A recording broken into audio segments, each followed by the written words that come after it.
A Sil não. A Sil É Isso aqui nada. ela já é uma podcaster senior. Você faz sempre Master. isso? A gente começou há um ano atrás, o ano passado, né? Ano passado. Aí, o ano passado a gente Início. fez todos os meses, nós trouxemos umas 10, 12 pessoas. Aí, de fato, esse ano a Lorene estava com as questões dela, eu também comecei num outro projeto, a gente deu uma parada.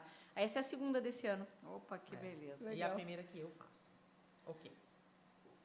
Pode começar. Olá, que alegria estarmos aqui em mais um episódio do nosso RH que Senta à Mesa, né, Lorene? E hoje um dia super especial, porque temos duas pessoas que eu adoro de volta aqui no programa. Uma de volta e uma sendo a nossa convidada.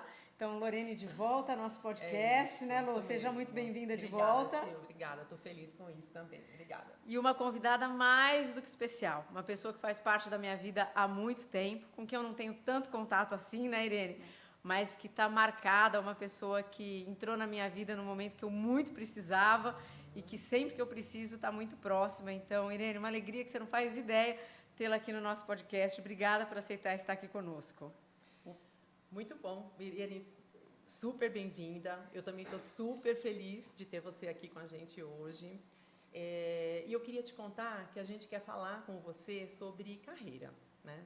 Mas a gente quer falar com você não só sobre currículo, próximo passo, recolocação, não é isso. A gente quer ouvir aspectos mais profundos, né, de carreira. Então, a gente gostaria de falar sobre identidade, sobre reputação, enfim, sobre capital social, sobre tudo aquilo que é importante. Porque a gente sabe que no C-Level, né, nesse nível mais sênior da liderança, falar em carreira não é só falar em progressão, né?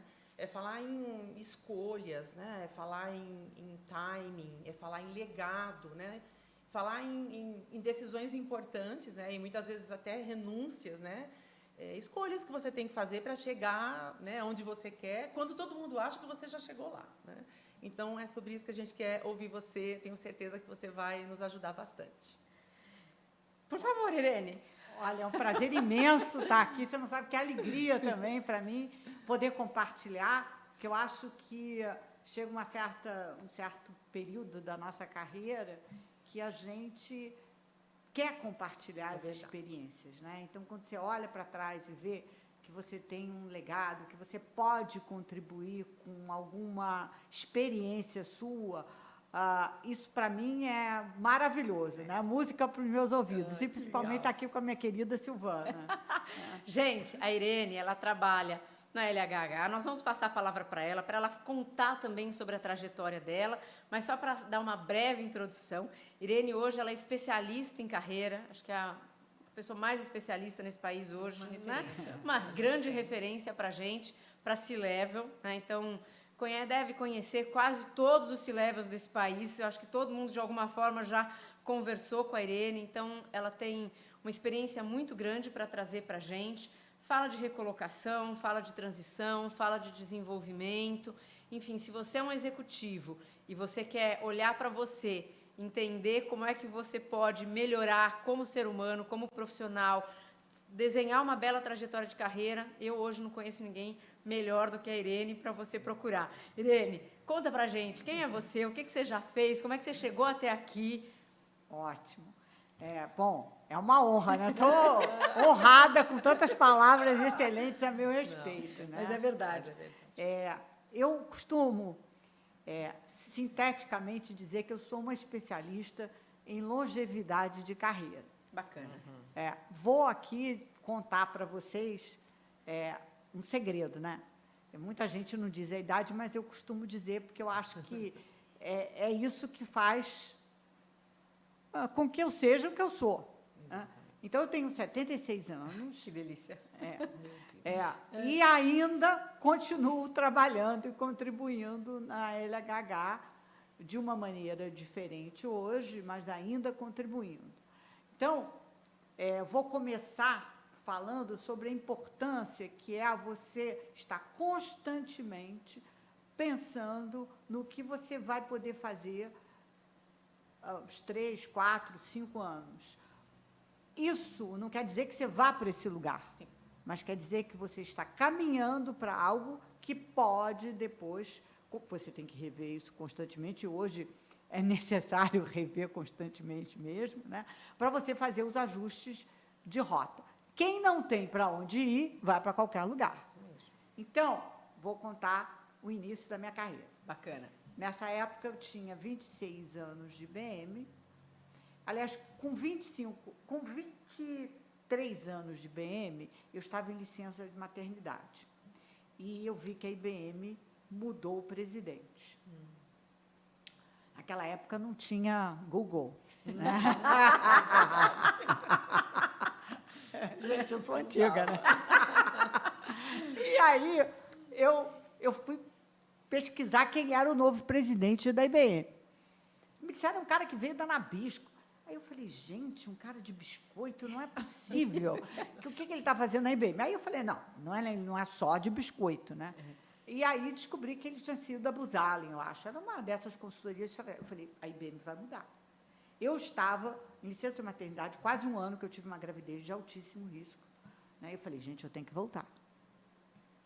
Eu vou voltar e vou ver o que eu vou fazer da minha carreira, porque isso aqui vai mudar. Excelente leitura de ambiente, né? E aí eu estava no Rio de Janeiro, né, que já notaram pelo meu sotaque, eu sou carioca, né? E eu, naquela época, já achava que o Rio de Janeiro ia ter poucas oportunidades. Então, como o pai da minha filha morava em São Paulo, eu fui para o meu diretor e falei, olha, eu preciso ir para São Paulo. E aí demorou um pouco, né, porque não é assim tão fácil se transferir, mas quando saiu a transferência, a relação já não existia mais. E eu me lembro que eu fiz um planejamento assim, não ia mudar o meu skill. Se eu saísse, o mercado de São Paulo é mais atraente, né, é bastante atraente, né? E eu pensava assim, e o Rio de Janeiro vai ficar numa situação bastante... Eu já em 92, 93, achava isso. Vai ficar numa situação bastante difícil. E, por último, eu falei, e a minha filha vai poder ficar perto do pai. Esse não era o fator decisivo, porque eu acho que você, quando toma uma decisão dessas, você tem que tomar uma decisão a partir de você. Aliás, em tudo, na sua carreira tem que ser a partir de você, não é a partir de ninguém. Né? É a partir de você. E eu jamais queria botar esse peso em cima do meu filho. Né? Então, vim para São Paulo, e, nesse momento, quando eu vi que mudou o presidente e tal, aí eu vi que a IBM começava a fazer mudanças, se reestruturando. Quando eu entrei na IBM, havia o full employment. Imagina. Assim, ninguém hoje. Acho que ninguém ninguém sabe o que é pleno emprego. Você vai ficar na IBM até aposentar. E eu vi que isso não era mais viável. Não era mais o que se pedia. Então, eu que sempre fiz terapia, que é uma das coisas que eu acho que, se alguém me pergunta por que você tem 76 anos e ainda está trabalhando, eu falei, gente, o que me ajudou nessa trajetória toda foi esse processo de autoconhecimento. Perfeito. Então, é autoconhecimento no sentido de você se entender mesmo, né? De estar constantemente se reavaliando e melhorando. Eu falei assim, com essa conjuntura, eu falei, eu preciso trabalhar a quebra dessa mãe. Então, eu vim me preparando. Quando houve uma série de reestruturações, eu passei para ser operações da América Latina, a IBM estava se reengenheirando, e aqui eu vou contar uma coisa para vocês que vocês não conhecem, os novos. Né? Naquela época, quando não se falava em reestruturação, se falava em reengenharia. Reengenharia significava trabalhar processos, pessoas e ferramentas. Não era só corte, não. E aí me mandaram para o LAUP Institute, na Bélgica, para ser treinada em coaching. Então, acho que fui uma das primeiras pessoas quando se falava de coaching. Isso eu não sabia, essa curiosidade eu não sabia. Olha que bacana. Para poder ajudar as pessoas nessa mudança. E trouxe a ferramenta nova. E aí eu fiquei morando na La Défense para ver o piloto dessa reengenharia, que era na França. Então, estava maravilhoso, né? Que delícia!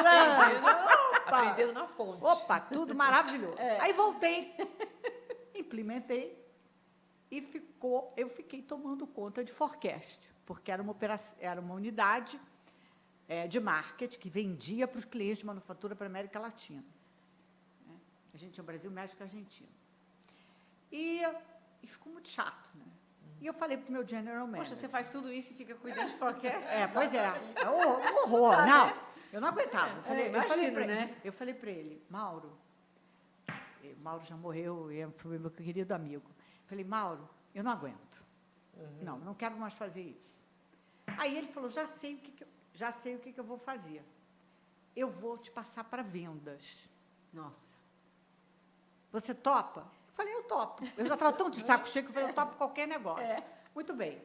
Então, eu acho que numa carreira, a gente precisa de sorte, tem que ter coragem e trabalho duro. Eu vou já voltar nesses 3 pontos. Bacana.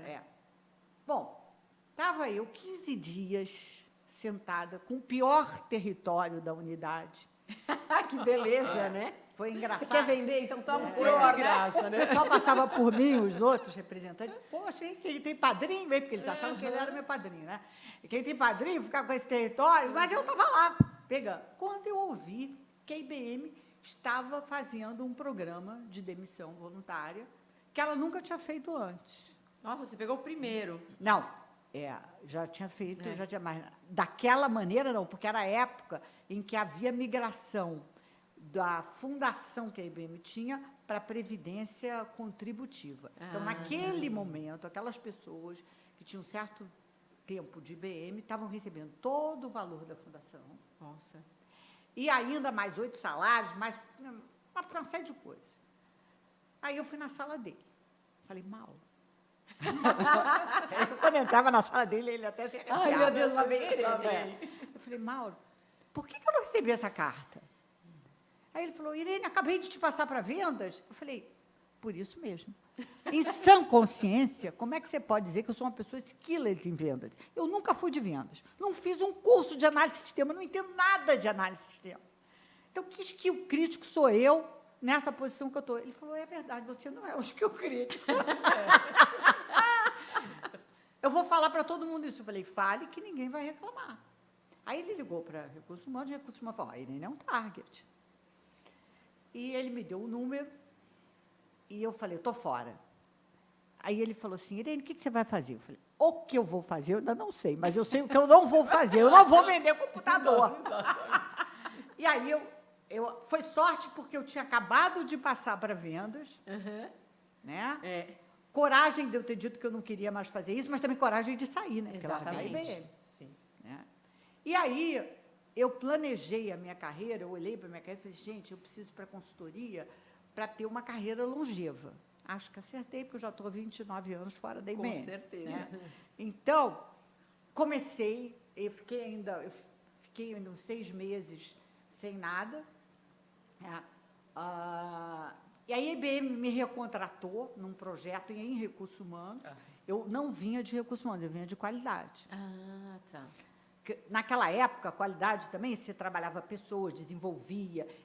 Eu já gerenciei programas participativos, mas eu era uma pessoa especializada em qualidade, né, na experiência do cliente. Isso me ajudou muito, até hoje me ajuda. Né? Então, lá saiu eu. Ai, que delícia.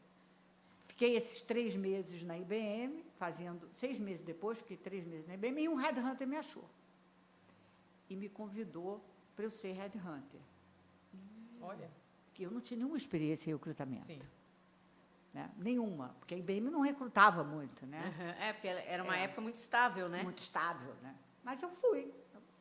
Me disseram, olha, se você trouxer cliente, você vai crescer aqui.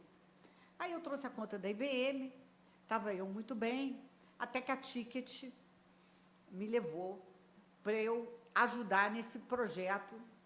Gente, eu estou falando de coisas antigas. Né? Então, vocês têm que levar em consideração. Né? Que a longevidade de carreira leva a isso. Né? Exatamente, isso que é o gostoso. Era a época que mudava do papel para o cartão. Nossa, eu implantei isso em loja. Eu me lembro da implantação de sistemas de cartões. Então, eu Estava fui eu lá. para participar desse projeto, para ajudar nessa transformação. Mas eu sabia que eu não queria ficar na empresa, eu já tinha feito isso, eu queria consultoria. Então, eu fiquei 2 anos na TIC, foi espetacular. Conheci gente maravilhosa, era um outro mundo, né? Para mim, foi maravilhoso. Aí, voltei para a consultoria, porque eles tinham um projeto de ser uma consultoria de recursos humanos grande, até que depois houve lá uma mudança e eles ficaram só com hunting. E nessa época eu falei, pô, gente, só hunting, não quero. Aí a KPMG me achou. Você passou pela KPMG? Passei 2 anos em Olha, que legal. Executive Search. Aham. Eu sempre achei que no currículo da gente deve ter bons nomes. Eu falei, quem tem IBM, tem uma KPMG, são 3 letrinhas importantíssimas. Maravilha. E a Ticket também era boa. Não, a Ticket, eu amo a Ticket, amo a KPMG também. Elas, todas as empresas, e a gente tem que ser grata, né? Exatamente. Porque né? todas elas nos possibilitaram chegar até onde a gente chegou. Exatamente. Aprendizado a gente sempre tem. Sempre, sempre. Sempre tem. Sempre tem. E aí, mas só que eu fui para a KPMG na época da separação de audit e consulting. Tá. E eu falei, gente, fiz um movimento errado. Bom, mas eu já tinha feito, eu vou ficar. Né? Evidentemente. Até que a Mariaca me achou e a proposta da Mariaca era eu voltar para o Rio de Janeiro e conhecer outplacement. Foi assim que eu conheci o outplacement. Que legal. Pela a Mariaca. A Mariaca. Lá eu fazia coaching, outplacement e recrutamento. E voltei para o Rio. Um carioca voltar para o Rio, tudo bem. Tudo bem, né? Fiquei lá 2 anos. Quando toda empresa de dono, o dono é mais controlador e tudo, então a Marcelo quis me trazer de volta. E eu rapidamente aceitei. A carioca mais paulista, né? Voltei, enfim, fiquei lá. Só que quando ele me fez sócio, e quando você é sócio de uma empresa que tem um chefe, que tem um dono majoritário, você não é um sócio. Não, né? é sócio só no contrato, né? Então, eu achava aquilo... Eu falei, Marcelo, não dá para mim, né? E a gente combinou, eu fiquei como diretora lá, saindo do contrato social, mas eu sabia que ficou uma situação complicada, né? Para a pessoa fazer isso. E aí vem o conselho também das pessoas. Como eu queria sair dali, porque eu estava numa situação desconfortável, né? Porque eu tinha pedido para deixar de ser sócia e tal. Eu aceitei a primeira coisa que me ofereceram, e que era voltar a ser headhunter. Entendi. E não deu certo. Que é o que muita gente faz, já fiz isso também, né? A gente pegar a primeira coisa achando que é a tábua de salvação, né? E não gente. A gente tem que pensar bastante antes de tomar uma decisão. E não sair porque quer se livrar logo do problema, né? E aí foi a primeira vez na minha vida em que eu fui desligada. Entendi. E eu conto isso porque, para mim, é importantíssimo. Hoje, eu sei o que é você ser desligada, mas também sei o que você não deve fazer, né, que leva ao desligamento. É isso, você aceitar a primeira coisa que te ofereceram, sem você analisar se é isso que você quer. Né? Exato. E foi interessantíssimo, porque quando eles tiveram essa conversa comigo, eu disse, olha, eu é que tenho que resolver o que eu tenho que fazer com a minha carreira. Vocês estão certíssimos. Deve ter sido a conversa mais fácil que eles tiveram na hora de desligar uma pessoa. Mas são seríssimos, foram maravilhosos. E eu estava... E eu tinha lá no contrato, eu ainda ficava mais uns 2 ou 3 meses, eu estava aliviada. Mas engraçado, eu estava sem emprego, mas estava aliviada. Né? Tinha saído. Quando a DBM me achou... DBM, olha, quanta Nossa coisa. Senhora, Conheço todas. Já nem tem mais, né? Não existe mais, né? Fiquei lá, a DBM, só para que as pessoas entendam, um sócio da DBM saiu, montou a LHH. A LHH, ela veio da DBM. Um sócio, mas depois ele comprou, depois a LHH comprou a DBM. Tá. Então houve uma fusão. Mas aí eu já estava na DBM e virei LHH. Sim. Né? Então, na LHH, só para contar, eu comecei como uma consultora sênior. Como eu sempre trouxe negócios, eu virei uma diretora de negócios. Quando houve a compra, apareceu uma oportunidade de ser uma diretora que cuidasse dos programas de transição de carreira da América Latina. E eu me candidatei. E, nesse momento, todo mundo, os meus pais, mas como é que você vai fazer uma coisa dessas? E até o meu presidente, que na época era um outro presidente, e o atual, que era o CEO, vieram na minha sala e disseram, Irene, por que é que você está fazendo isso? Você está tão bem onde você está? Eu falei, exatamente por isso. Por isso. Porque eu nunca estive na minha zona de conforto. Eu não sei nem o que é isso, né? Meu pai perdeu todo o dinheiro, eu sempre fui criada para trabalhar, eu tive que cuidar da minha vida sozinha. Eu falei assim, olha, eu estou na minha zona de conforto, não vai dar certo. Então, eu prefiro experimentar. Se não der certo, vocês me demitem. Né? Acho que eu falei a coisa certa. Coragem. Coragem de novo. E aí, o que aconteceu foi que eu fiquei lá, nessa época, eu fiz o startup do ICO, que é a unidade de negócio que eu fiquei gerenciando, né? Então, eu tomava conta de toda a transição de carreira e mais esse startup dessa unidade que só atendia a transição de carreira para o C-Level. Quando eu completei 70 anos, nós conversamos e aí decidimos que era a hora de eu ficar só com a ICO e ter um outro tipo de atividade. Só que nessa época, logo depois, o ICO virou global, então para mim foi interessante porque eu aprendi o que é você estar dentro de uma organização matricial, foi um grande aprendizado. Né? E para as organizações matriciais, muito mais do que qualquer outra habilidade, a articulação interna é fundamental. Eu até brincava com eles, eu falei, eu virei uma costureira, costura aqui, costura aqui, costura ali, costura aqui. Né? Então, foi ótimo para aprender que hoje, quando o executivo me fala que estava dentro de uma organização matricial, eu sei o que é. Só que, com 76 anos, eu achei que eu queria fazer outras coisas, eu não queria ficar mais gerenciando. Então, hoje, eu fico responsável pela experiência do cliente com o ICO, recebo todo mundo, faço o engajamento para os outros consultores, depois eu converso com eles para ver como é que está indo, sou responsável pelos eventos que a gente faz lá dentro. Então, fiquei com... E atendo também, que é a coisa que eu quero fazer. E aí veio, o que você quer fazer? Eu falei, bom, para 10 anos eu me vejo fazendo isso. Ou seja, tem mais um novo ciclo começando. Exatamente. Que legal, Irene. Então, gente, acabei falando demais. Né? Não, mas super interessante. Você quer fazer as perguntinhas? Não, eu só quero fazer um comentário, gente. Eu preciso fazer esse comentário, que assim, que mulher forte, né, Irene? Assim, acho que num momento onde a gente discute tanto essa questão da diversidade, do posicionamento da mulher, uma pessoa com uma carreira uma mulher, né? Não é uma mulher com uma carreira tão longeva, com decisões tão firmes ao longo da carreira, né? Que bonito, parabéns. Uma mãe que estava sozinha, né? Pelo que você fala, que criou seu filho aí durante tantos anos, balançando os pratinhos, que a gente sabe que não deve ter sido nada fácil, né? Mas não posso deixar de reconhecer isso. Como é gostoso ver mulheres assim como você, né, que sabem o que querem, aonde vai chegar, fazem por merecer e abrem seus próprios caminhos, né? Porque a sua trajetória é uma abertura de caminho atrás da outra, decididas por você. Uma ou outra decisão que não tenham sido originadas por você, mas a sua carreira é sua, construída por você. Parabéns, Irene, muito legal mesmo. Obrigada, né? obrigada. E a gente já observa logo, não só, né, como você falou, força, você falou de sorte. Sorte é legal. Mas eu acredito realmente que foram escolhas mesmo, né? Assim, e foram escolhas corajosas. Então, e daí vem a sorte, bom. né? Porque aí aparecem as oportunidades. Sorte, né? Exatamente. É isso. Exatamente. É isso que eu chamo de sorte. Sorte é você criar oportunidades que... É quando a oportunidade encontra a competência, né?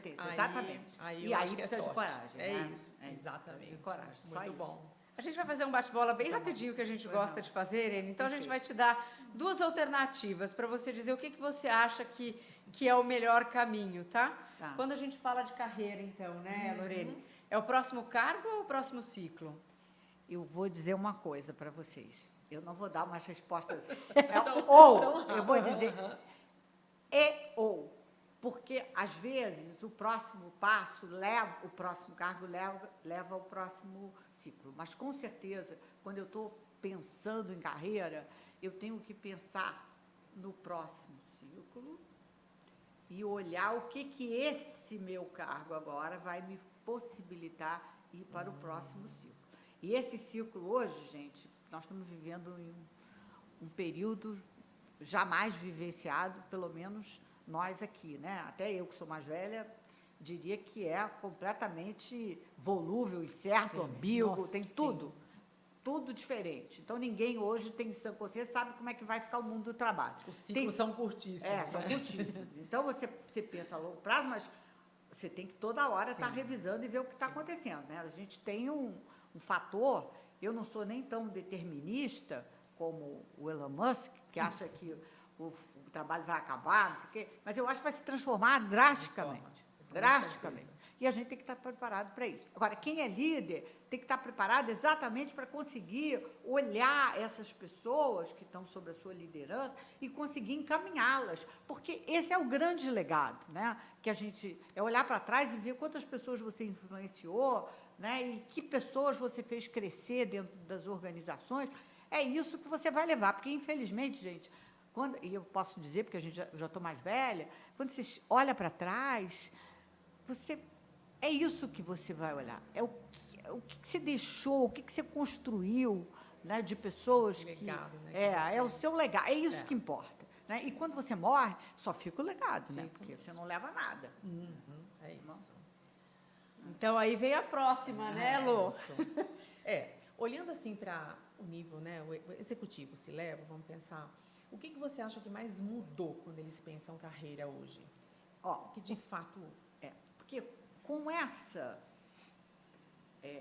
realidade de que hoje está todo mundo em transição, momentaneamente, uns estão recebendo salário, mas está todo mundo em transição, o que mudou é que hoje eles já pensam um pouco nessa carreira de portfólio, quer dizer, eu tenho o meu emprego, mas às vezes eu sento num conselho, eu de vez em quando sou advisor de alguma coisa, desde que não conflita com aquilo. Então, as pessoas hoje já estão tentando olhar de não colocar, vou falar um termo, todos os ovos numa mesma cesta. Então, elas começam a ver essa alternativa. E todo mundo que sai de uma transição de carreira, pelo menos da LHH, a gente estimula que as pessoas tenham um plano B.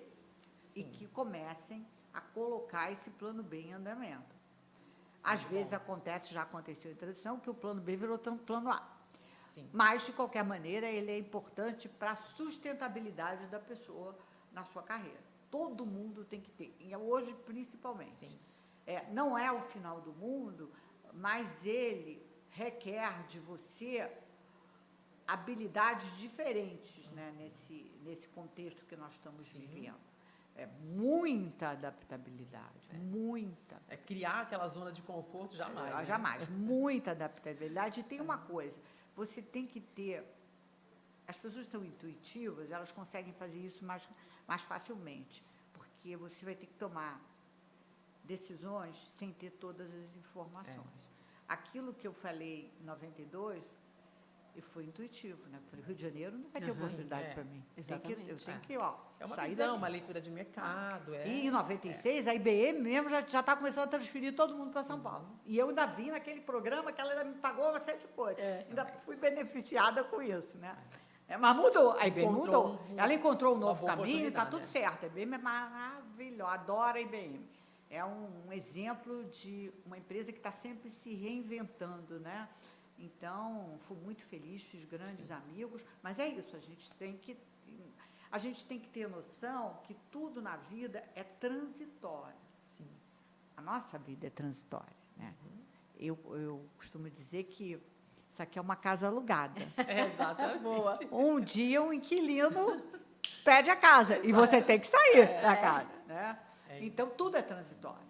E você tem que tratar a sua carreira e o seu emprego atual como transitório, parte de uma jornada. Né?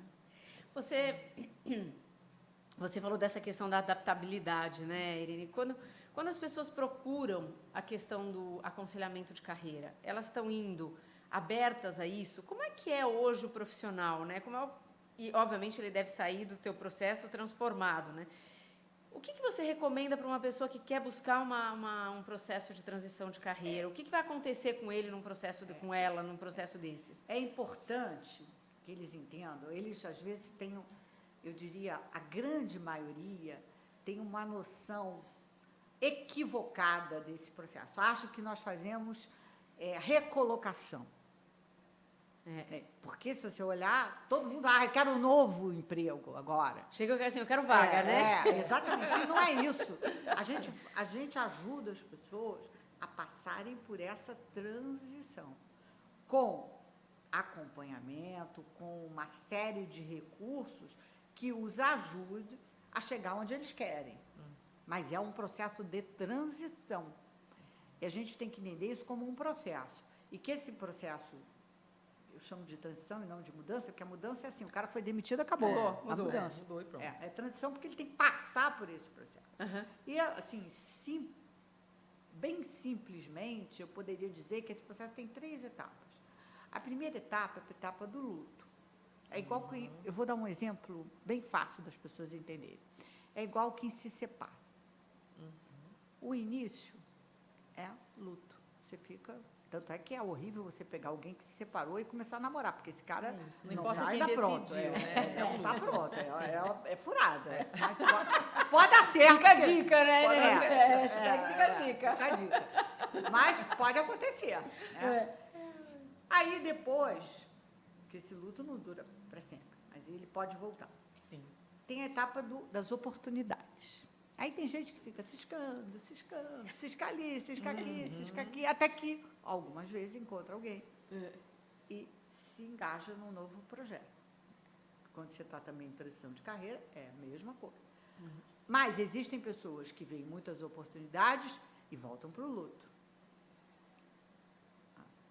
E tem pessoas que têm a tendência de ficar só vendo as oportunidades. Né? Então, o que a gente faz é acompanhar essas pessoas, sabendo desse processo, para que eles se reengajem numa nova oportunidade, com metodologia, com apoio e tal. Quando a gente fala desse processo, né, Irene, eu fico pensando, e penso em mim também, né, em tudo que eu já passei pela minha carreira, a gente devia ser preparado para isso, né? A gente não devia procurar uma LHH da vida quando a gente só está nesse desespero, né? Porque hoje eu olho, e a gente falou, né, dessa volatilidade do mercado, se tem uma certeza na vida é que você não vai fazer o que você está fazendo hoje por muito tempo, né? E como é que você acha que as pessoas deveriam se preparar para isso? Você falou de adaptabilidade, e é uma palavra que a gente usa no dia a dia, mas a grande verdade é que eu não sei se a gente sabe o que significa se adaptar. Se adaptar é olhar o momento, ver os recursos que eu tenho para poder fazer face a esse momento. Porque eu chamo de adaptabilidade aquelas pessoas que conseguem olhar as oportunidades dentro do momento difícil que elas estão. Porque eu sempre digo que você tem dois comportamentos face às intempéries da vida. Você senta, chora e reclama, que com certeza não vai resolver o problema. Ou você olha e diz, bom, mas aqui eu posso fazer isso, aqui eu posso fazer isso, e sai desse mote. Né? Então, é isso que eu chamo de adaptabilidade. É você conseguir ver o momento, ver as oportunidades e se ajustar a essas oportunidades. E aí o otimismo é uma característica boa. Né? Então, assim, eu tenho sorte de ser uma pessoa otimista. Né? Eu nunca vejo o lado ruim das coisas. Meio copo vazio, né? Não, nunca. Que bom, é verdade. Não mesmo, mas é isso. Né? É isso. É você ver as oportunidades. Mas eu também imagino que sempre tem um momento delicado, assim, que, vamos dizer assim, o crachá termina antes daquela identidade profissional, de fato, acabar, né? Como é que você ajuda esse profissional a separar quem ele é de verdade, né, a sua identidade, do cargo, da posição que ele ocupava? Isso, Silvana, tem a ver... Eu vou responder a sua pergunta, mas quero falar assim. Tá. Quando você procura um processo de transição de carreira, você procura também para ter um sounding board, que é importante nesse momento. Porque é um processo muito solitário. Sim. Então, quando você tem alguém que está acostumado a assessorar executivos neste momento, é fundamental isso. Então, independente se o cara já passou, tem gente que volta para a LHH, não, quero outra vez, eu tenho clientes, não, eu já tenho cliente 3 vezes para o meu cliente. Eu falei, não é possível, pelo amor de Deus, não faça mais nenhuma transição, porque ele volta. Mas ele volta por causa disso, porque ele já até conhece o processo, mas ele volta para ter o apoio, para ter conversa, entendeu? Sabendo que ele está passando por um processo de compartilhar de mesmo, transição. né? Bom, como é que a gente faz essa mudança, né, quando você perde o cara, que é real, né, porque você perde Sim, realmente o cara. Sim. O crachá foi embora, mas você ainda está ali se achando, né? Então, assim, no processo de reflexão, um dos exercícios que mais ajudam o executivo, e que muitas vezes eu fico preocupada, tem uns que não gostam de fazer, e quando eles não fazem, a recolocação deles é mais lenta. A gente tem estatística disso. É um exercício que pede para eles refletirem sobre as suas realizações. Então, isto melhora a estima deles e dá um dado de realidade. Bom, isso aqui acabou, mas eu fiz. Né? Então, É o você, né? É você recuperar o você, né? Que é a separação do crachá, né, o crachá, Irene? exatamente. Então, assim, é fundamental isso. E olha as competências, o que fez essa pessoa fazer isso, né? Complementarmente, eu acho que quando você está num cargo de C-level, você precisa entender um pouco como é que é a sua reputação. Sim. Isso daí é um ponto mais difícil que tem. A gente usa o Hogan, porque o Hogan é o único instrumento que mede a reputação, se a pessoa precisar fazer um 360. Ah, que bacana. Legal. Mas é difícil para eles. Então, o papel de quem dá a devolutiva e depois do consultor, né, de poder ajustar, escuta, as pessoas te percebem assim. Entendeu? Então, o feedback tem 2 lados também, né? Então, assim, tem alguns exercícios, né, alguns toques que fazem com que a pessoa comece a perceber essa mudança. Sim. E vai ter sempre eu vou chamar bot, né, de você não ter mais tanto e-mail na sua caixa de entrada, não tem tanto WhatsApp, é verdade. Você sofre com isso, né? Mas tem mais tempo e não sabe o que fazer com ele. Exatamente. É um processo. Por isso é um processo. Né? E aí a gente tem uma série de atividades para que ele tenha algumas atividades. Ele tem contato com outros executivos também se levam, então ele começa a perceber que não é só ele, né, que está passando. Todo mundo com um cargo bastante elevado, né, que está passando pela mesma situação. Sim. Né? E fora as conversas que as pessoas têm, né? Porque hoje é normal. É difícil. Quem não passou, posso garantir, um dia vai passar. Vai passar. Com certeza. Vai passar. E se demorar muito, talvez seja até mais difícil, né? Porque eu acho que hoje, entrevistando muita gente, né, eu vejo também como é difícil para a pessoa que às vezes passou por uma empresa só, né, também fazer esse movimento, né? Opa! Deve ser absolutamente. Deixa eu só Deixa. Pois não. Tá indo muito Ai, que bom, que eu vou poder tô indo para trás, tem que falar. Não está indo? Assim, o pede, né? Tá. Às vezes fica falando muito tempo assim e de repente vai pra frente. Vamos manter uma linha. Vou botar o pé aqui. assim. Sim, isso. pronto. Tá bom. Tá bom. Tá bom. É que é tão difícil, né, a gente... Mas Eu cruzo minha perna, eu faço isso, eu cruzo minha perna e apoio aqui, ó, aqui atrás. Eu até mexo, mas... O meu é que tá ruim, né? você vai muito pra trás e vai pra frente. Quando a gente faz isso... Mas vai precisar regravar alguma coisa? Não, vai... Dá pra gente seguir. Pergunta, se for O possível. que eu perguntei para ela mesmo? Qual foi a última? Nem sei. Eu acho que não tem problema, a gente segue aqui. Pode ser. Porque eu estava falando das pessoas que ficam muito tempo numa empresa do só. crachá. Do crachá. É Tá, mais tá. difícil, né, fazer Eu essa... concluir, porque aí a gente faz daqui pra frente. Tá ok. Tá, obrigada. Tem algum pelinho aqui? Não. Nossa. É por causa que você tá com irritação. Então, mas não tá vermelho não, né? Então tá bom. Muito bem. Vou pegar gripe bem hoje, né? Meu Deus. Uma vez por mês, não precisa pegar. de mim, né? Você vai sair daqui toda gripadinha. Não. Vamos lá.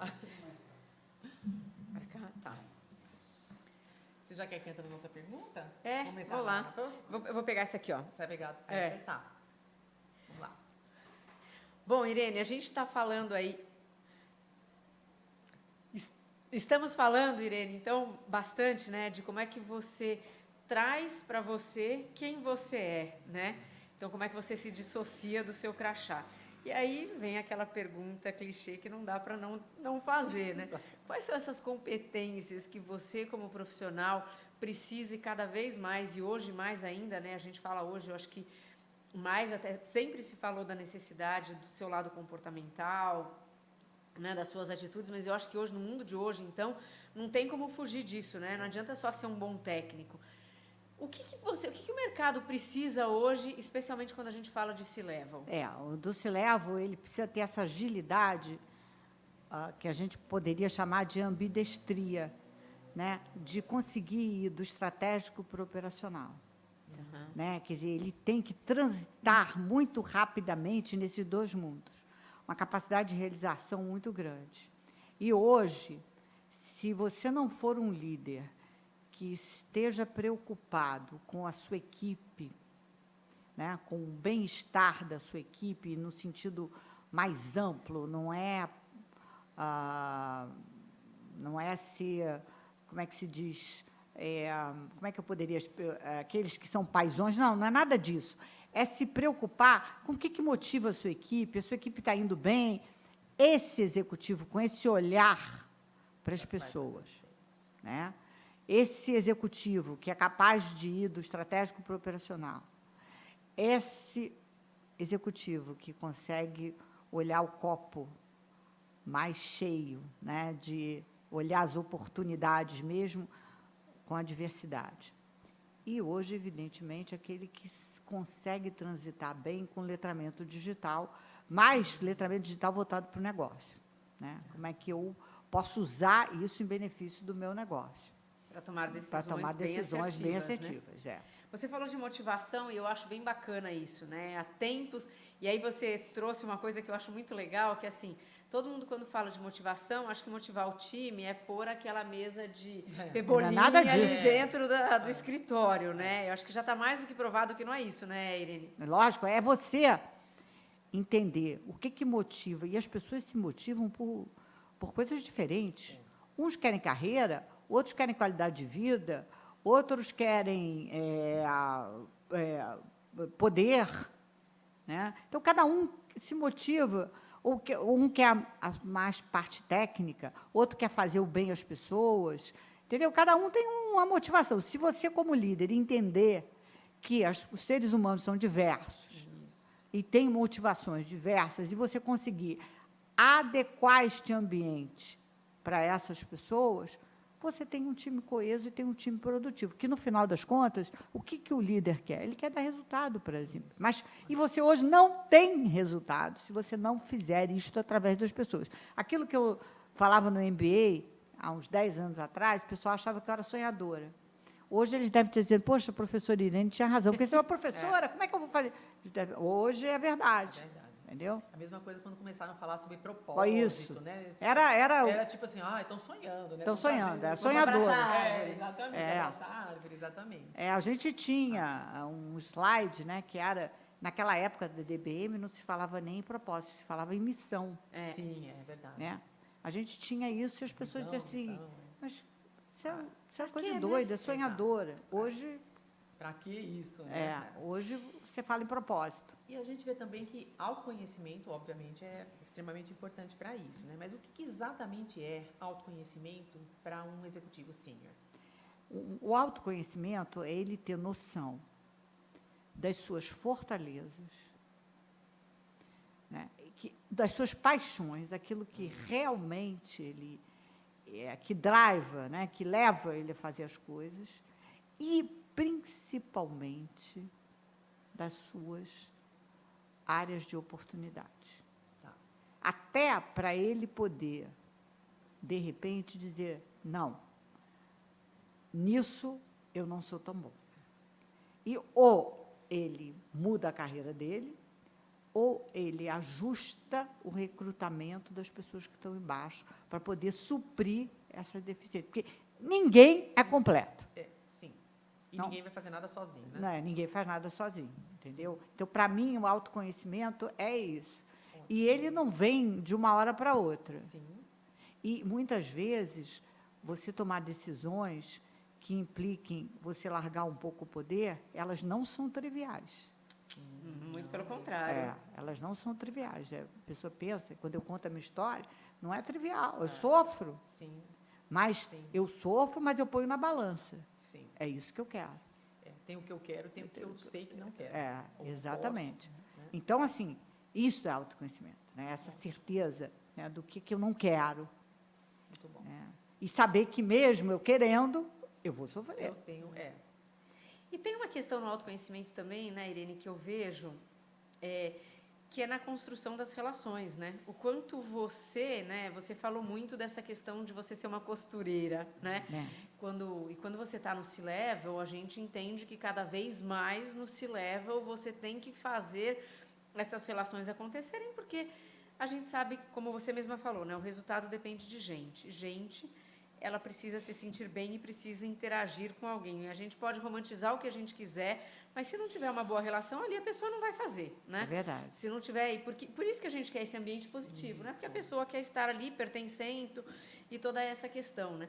Então eu vejo também quando você fala, né, da questão do autoconhecimento, que é muito a gente entender como é que a gente se porta também em determinadas situações e o quanto a gente facilita ou dificulta discussões, processos, né? Você também vê isso na questão do autoconhecimento e no desenvolvimento do líder? Com certeza, porque é isso, é você entender como é que você atua nessas interações. E isso é fundamental, inclusive quando se fala numa carreira de conselheiro, articulação interna, né, para o conselheiro é fundamental.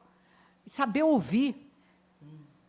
Né, porque você tem que ouvir. Você é conselheira, né? Sou. Pois é, saber ouvir, né, essa escutativa, entender.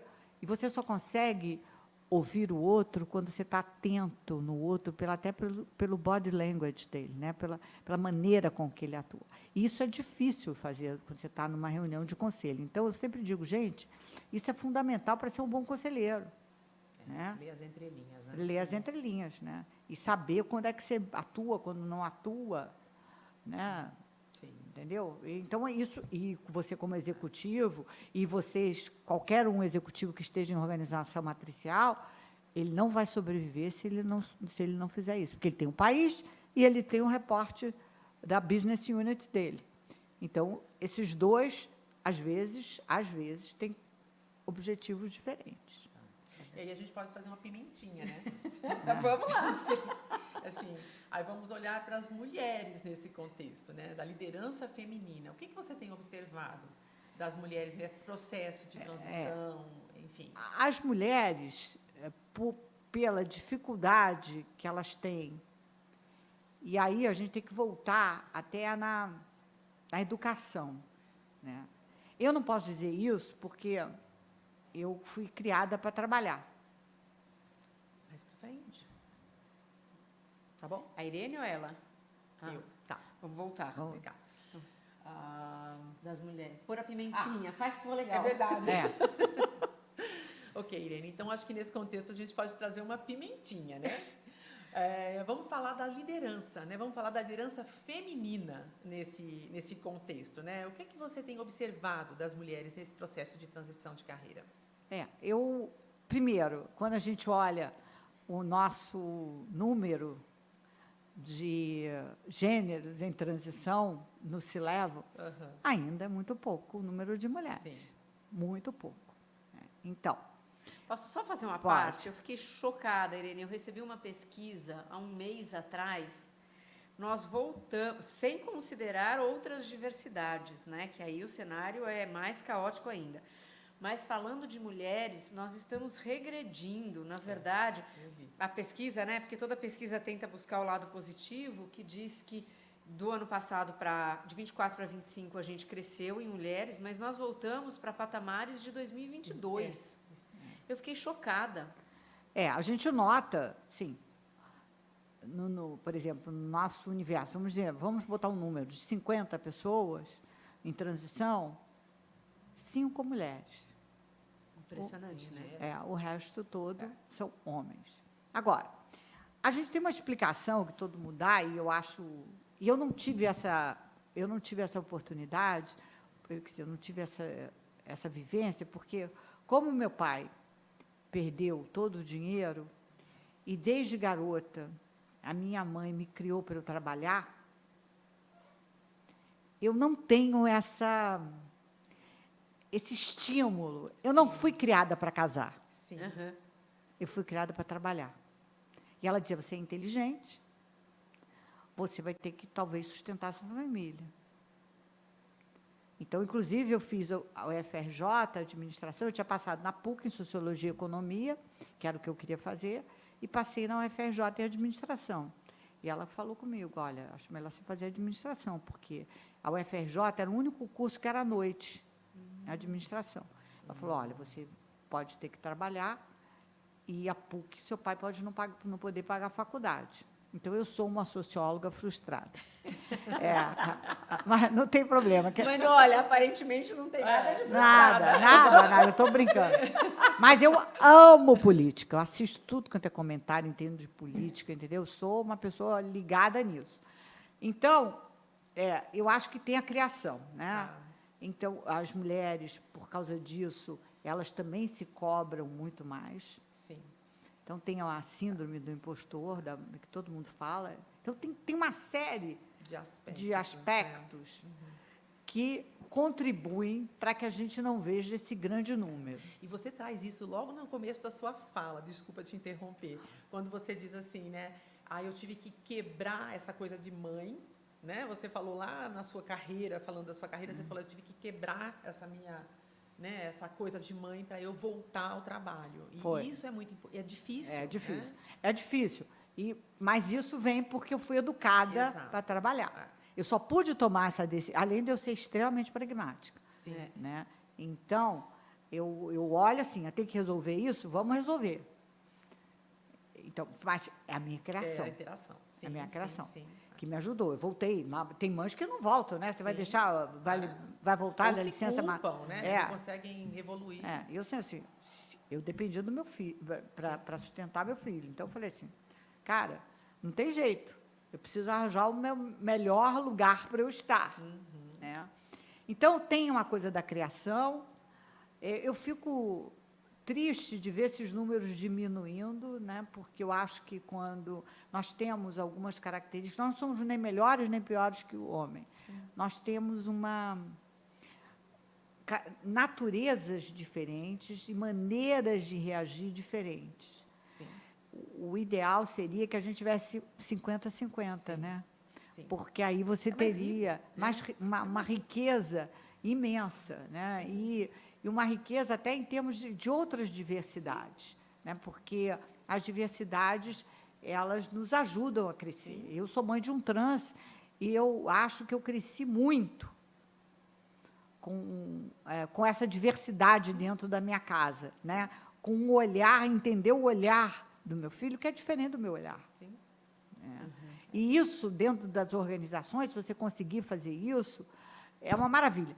Na LHH, a gente tem uma diversidade muito grande, eu sou muito feliz, eu acho que é por isso que eu também estou lá e fico lá, porque a gente tem, a gente tem um mix de 50, 60 de mulheres, então, assim, é uma coisa muito rica, é uma empresa que, inclusive, eu com 76 ainda trabalhando lá, né? Outra diversidade. Então, assim, eu acho que quando você, como organização, privilegia isso, a organização é que cresce. Infelizmente, ainda temos esse olhar ainda que piorou muito com algumas restrições, né, de alguns governos, e, enfim, que não mais privilegiam essa diversidade. Isso acho que permeou um pouco as organizações. Eu acho que vai voltar, porque as mulheres estão se formando. Hoje, todo mundo, diferentemente da minha geração, ou de uma geração um pouco anterior à minha, todo mundo sabe que tem que trabalhar. Né? E existe pesquisa, né, sobre isso, falando que um percentual de mulheres que sustentam os lares hoje já é maior do que de homens. Né? Então, de alguma forma, isso vai contribuir, porque é como você está dizendo, tem que ser pragmático. Vai ter que tomar algumas decisões, né? E isso leva a gente a esse poderá, né?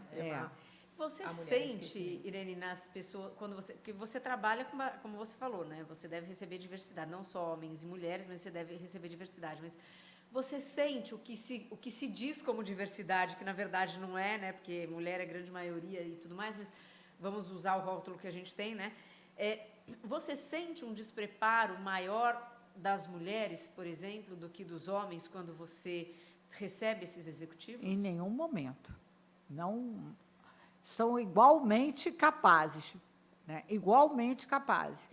Eu diria até que elas passam por situações muito mais desafiadoras, às vezes, que os homens, né? Porque muitas vezes elas têm a família, elas estão sozinhas, né? Elas têm que se separam, mas tem a família, tem o trabalho, enfim. Eu não noto em nenhum momento. E quando chega lá em cima, não se levam, elas já venceram as barreiras que tem que ver. O problema é chegar. Você ter a oportunidade de chegar lá, né? Porque eu te pergunto isso porque, assim, infelizmente, como eu te disse, eu venho fazendo bastante entrevista, né? E eu percebo uma coisa, e eu não estou ainda, as entrevistas nesse momento que eu estou fazendo, eu não estou fazendo necessariamente para C-Level, eu estou numa média liderança, né? E, infelizmente, eu percebo dois fenômenos, né? A quantidade de currículos que eu recebo de mulheres é como mais ou menos a sua proporção. É infinitamente menor do que a quantidade de currículos que eu recebo de homens. E aí, óbvio, quando você tem menos amostra, a chance da amostra ser muito positiva é menor, né? E eu sinto realmente as mulheres muito inseguras nas entrevistas, né? Não trazendo tudo aquilo que eu acho que elas podem trazer, porque elas têm carreira. Você pega os currículos delas, currículos fantásticos, né? Você fala assim, nossa, é a pessoa que eu preciso. E aí, às vezes, chega na entrevista e você fala, meu Deus, cadê aquela pessoa A narrativa do currículo? não combina, Exatamente, né? Então, eu me sinto frustrada. E até pouco tempo atrás, eu acho que eu também passei por muita coisa, nunca tive a sorte, não sei o preparo, não sei, né? Também de ter uma mãe muito forte, né? E que me fez ser uma mulher muito forte, né? Quando você tem você convive com pessoas de personalidade forte, elas te obrigam a correr atrás, porque senão você fica subjugado, né? Sim. Então, isso tudo isso eu acho muito positivo, não estou falando de uma forma negativa, claro. não.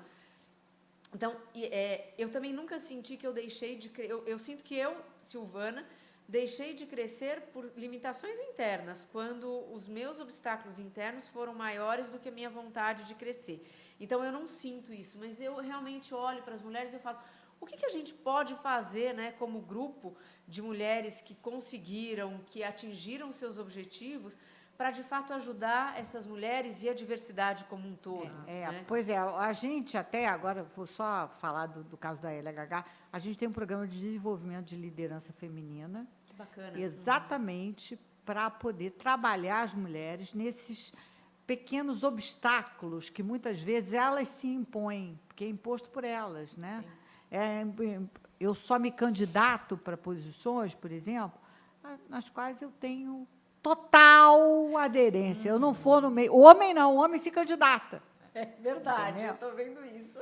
É. A pessoa cuida de eventos, eu ponho uma vaga de finanças E ele vai. e o cara está lá se candidatando. Porque a gente sempre acha que tem que estar pronta, que tem que ter aquela A mulher tem essa cobrança toda. Quer fazer tudo da melhor maneira possível. Isso, né?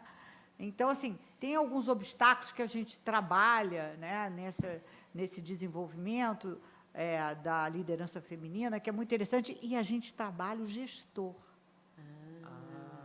também, para que ele saiba também trabalhar com essa liderança feminina, que é diferente, né? Diferente, tem necessidade, às vezes toma conta de casa, está com os filhos, entendeu? Então, assim... Esse ponto que você... Desculpa, Não, pode falar. Não, por favor.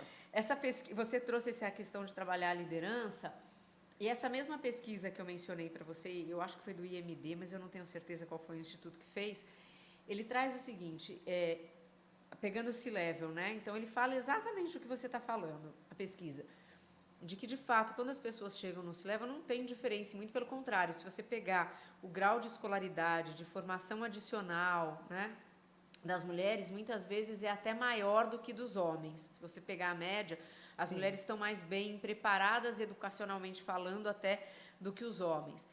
Então, que esse papo, né? Ah, a mulher não tem oportunidade porque ela não tem formação, que na pesquisa Não, isso não é verdade, É verdade, e não cai.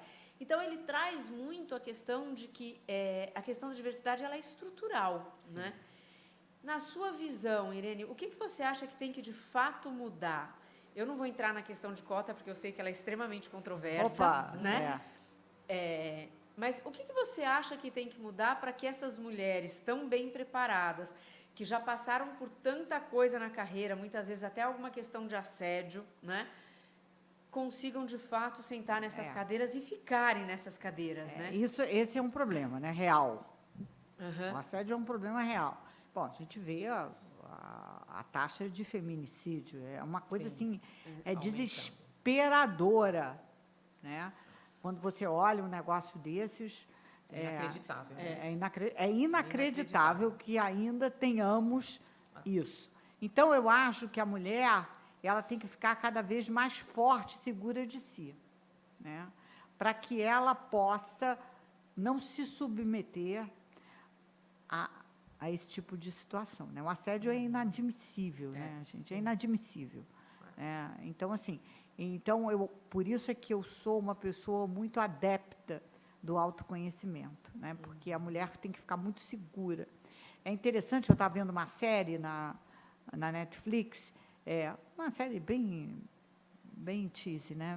Mas que era a história de uma mulher que era casada que é candidata para presidente da República, e ela tinha uma ONG que ajudava mulheres que sofriam assédio.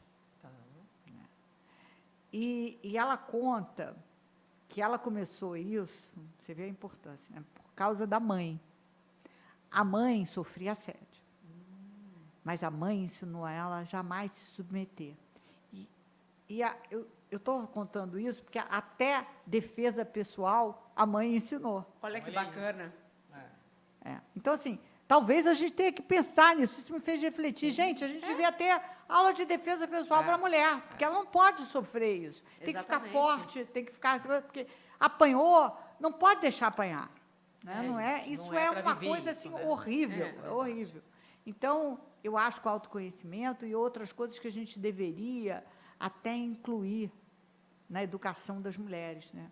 Mulher deveria fazer defesa pessoal. Eu acho. É isso. E como que a mulher busca esse autoconhecimento, Irene? E aqui, obviamente, gente, isso aqui não é um podcast para mulheres, né? Não é. A gente está falando para Pra homens todo e mundo, mulheres, né? Como é que um profissional... Eu vou puxar a sardinha para a gente, né, para as mulheres, porque a gente sabe que a gente ainda tem aí um caminho um pouquinho mais longo, mas como é que um profissional que queira fazer todo esse processo de autoconhecimento, além de procurar a Irene lá na LHH, que eu super recomendo, tá?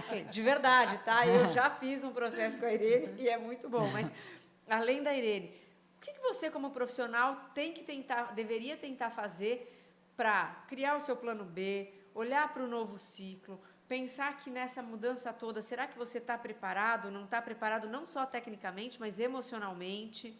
Procurar um processo de coaching, se não, até uma terapia mesmo, né, que te ajude a você se conhecer melhor, você entender suas dificuldades. O processo de coaching, quando você está trabalhando, ele ajuda bastante, porque ele é um processo de autoconhecimento. Né? Ainda mais se você usar um instrumento como o Hogan, no processo de coaching, você consegue perceber alguns traços da sua personalidade, tanto do seu lado mais forte, quanto também daquele lado oculto, né? Quando você está sob pressão, que você não percebe que você age assim, né? Para você poder se trabalhar, entendeu? Mas eu recomendo sempre que você tenha alguém, um mentor, um coach, que possa te ajudar nessa jornada, que é uma jornada que não tem fim. Sim. Né? Eu até hoje faço terapia. Olha só, você comentou, mas é pra muito vida, saudável, né? É gostoso. Até hoje. Até porque a gente está mudando constantemente, né? Ou precisa fazer essa evolução, né? E não estou pronta ainda. Que gostoso, não é? Muito bem, Irene. Bom, para a gente... Já estamos chegando no Ai, fim, que né? pena. Estamos chegando no fim, pelo menos, do tempo dessa sessão. Nada impede de você estar aqui de novo com a gente, mas eu queria saber Que mensagem você gostaria de deixar, né, para os profissionais, para os líderes, profissionais de RH, para líderes, sobre carreira, sobre autoconhecimento, sobre protagonismo, enfim, a mensagem que você achar que é mais relevante nesse momento? Eu acho que eu diria como mensagem o seguinte: esteja sempre com o seu planejamento de carreira dentro da sua mente, constantemente revisitado. E planejamento, gente, não é... eu fiz planejamento, nada aconteceu. É só um lugar para ir, porque ele realmente talvez não aconteça. Sim. Mas você vai poder fazer as rotas de acordo com as circunstâncias. Não dá para ter aquilo como um lugar fixo. Ele não é, mas né? você Sim. precisa ter para onde ir para Sim. poder fazer os desvios de rota. Sim. Né? Decidir, não, eu não quero ir para ali. Não vou mais para Campos de Jordão, eu vou ficar aqui em São Paulo. Isso aí. Mas é essa decisão. E a decisão, gente, está dentro de vocês. Vocês são realmente as pessoas que conduzem a carreira. Não deixe ninguém conduzir a carreira por você. Realmente, se você tem essa consciência das suas fortalezas, do que te motiva e daquilo que você não é tão bom, por favor, não deixe ninguém tomar a decisão da sua carreira, porque isso tem um efeito que você nem percebe, horroroso. Te tira um pouco a autoestima. Então, não se perca de você mesmo, vá em frente e tudo dá certo. Porque se não chegou ao fim, é porque ainda tem muita coisa para acontecer. Né? Com certeza. Eu quero fazer mais uma pergunta só, porque assim, é impossível estar com a Irene, não ver esse brilho nos olhos, essa energia. Irene, é possível ser feliz no trabalho? É muito possível, é muito possível. E aí volta aquilo que eu falei. Se você faz as coisas que estão em consonância com o seu propósito, com as suas motivações, com as suas paixões, né? Porque o propósito ele é uma mistura de paixões, fortalezas, aquilo que você acha que o mundo necessita e essa força interna que te motiva. O meu propósito é ajudar pessoas e organizações a encontrarem o seu único lugar no mundo. Então, quando eu estou fazendo isso, eu estou plena. Cara, eu tenho energia. Então, não consigam entender o que te move, o que te movimenta, e aí você vai em frente. Esse é o legado que você quer deixar. É isso aí. Muito bom. Já está deixando, né? Está deixando. Muito bem, Irene, mais uma vez, que delícia ter você aqui. Você não imagina para mim que prazer foi quando você aceitou nosso convite de vir falar conosco, né? Então, obrigada mesmo, de coração. Foi uma delícia, quem sabe depois a gente repete, com né? certeza. Se você tiver porque oportunidade. assunto não falta. Exatamente. Então, Irene, super, super obrigada mesmo, viu? Obrigada. Eu é que agradeço a oportunidade e, quando quiserem, estarei disposta a voltar. Um beijo a todos, tá? Obrigada. Aí a todas. Obrigada, Irene. Gente, muito obrigada. Não percam o nosso próximo episódio. Espero que vocês tenham gostado tanto quanto a gente. A Irene é fantástica e a gente sempre trazendo pessoas incríveis como ela. Obrigada. Obrigada. Muito bom. É isso. Acho que acabou. Acabou. Acabou? Acabamos.